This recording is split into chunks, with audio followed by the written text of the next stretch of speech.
vergidir.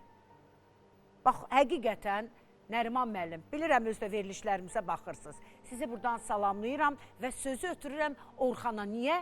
Çünki sizin yaradıcılığının vurğunu olan bir insan sən demə buradaymış. Özü bugün etiraf etdi ki, mən də istəyirəm Nəriman müəllim haqqında bir onun şeirindən deyim, bir onun haqqında nəsə deyim. Buyur əzizim. Təşəkkür edirəm Mətan xanım, çox sağ olun.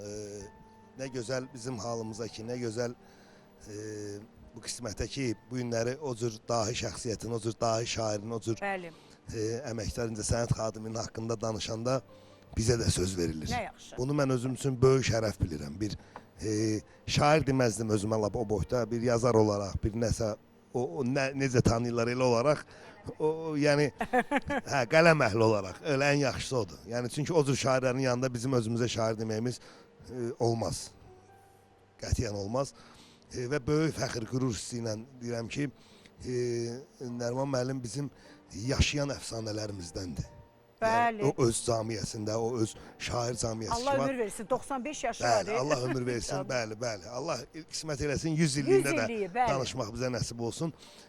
Böyük yaradıcı insandır, böyük, özdə siz demişkən o sırf bir xətti tutub gedən şairlərdən deyil. Hər mövzudan yazıb, hər mövzudan və hələm-hələm şairin həyatında bu baş vermir ki, öz yaşadıqlarından da yazıb.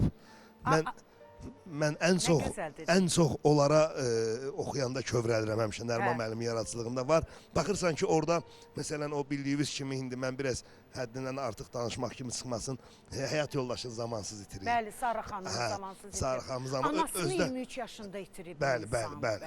Özdə böyük, atasını 1 yaşında itirir. Mən onun həyat yaradıcılığını bilirəm. Nə gözəl Orxan, nə gözəl. İndiki Akstafa rayonunun Poylu kəndindəndir. Bəli, Poyludandır.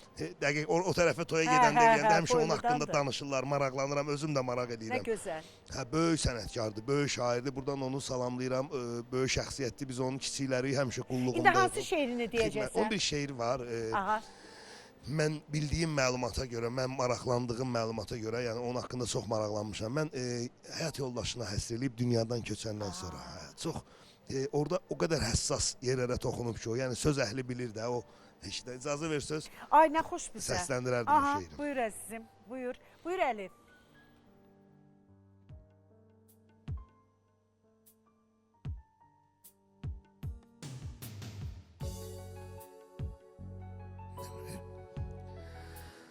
Mən səni sevəndə yaz havasıydı.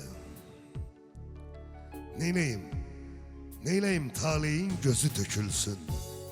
Həyatım əlində quş yuvasıydı. Quran özün oldun, uçurdan özün. Mən səni sevdim ki yoldaş olasan. Həyatın ən ağır dar yollarında. Demədim axırda bir daş olasan. Qədim qəbristanda, yol kənarında. Mən səni sevdim ki, yüyür, qaç, oyna, yenə seçilməsin ətrim bahardan. Demədim təzədən gizlən paç oyna, axşam yuxuma gir, səhər qaç oradan. Yadıma nə düşür? Sənin ad günün. Yadıma nə düşür? Sənin ad günün. Biz qoca deyirdik, dünya təzəymiş. İli yox həyatda insan ömrünün. Hər anı tarixi hadisəymiş. Hər anı tarixi hadisəymiş. Təşəkkür edirəm Nəriman Həsənzadəyə.